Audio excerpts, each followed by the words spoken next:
I'm Charlene White.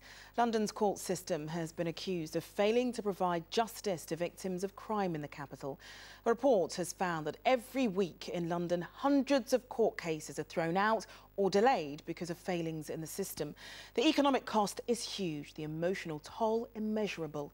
The report warns some victims may be so disillusioned they won't report crimes again. Ruth Banks has the story. On the roof of the Old Bailey stands an icon of justice, shining brightly in the late summer sun.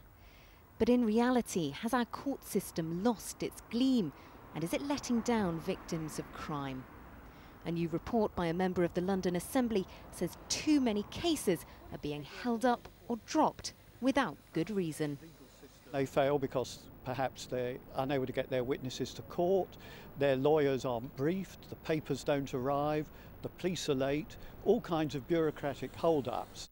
According to the report, more than 23,000 court cases were dropped or delayed in London last year, with 9,000 or 40% of those blamed on failings by the prosecution or the courts. That wasted an estimated £1.6 million in a year, or £30,000 a week, in legal and judicial costs. And of course, it also has a cost to the victims. It could be completely traumatic. They've keyed themselves up to attend court, they turn up, they hang around for ages, and then they find that the case isn't going ahead.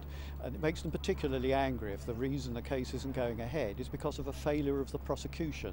I think all too often victims and witnesses are finding out far too late that they've got to go to court and therefore are not feeling as supported as they feel they should be and encouraged to go to court and give evidence. But when hearings are cancelled because the defendant pleads guilty at the last minute or witnesses don't turn up, the Crown Prosecution Service says it's not always their fault. Not everything is down to inefficiencies or inaction by the CPS, in fact quite the opposite. We cannot always make witnesses and victims come to court.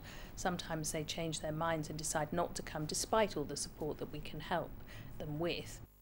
For some, dragging out the impact of crime with delays in court proceedings is a crime itself. They want the wheels of justice to turn on time. Ruth Banks, ITV News.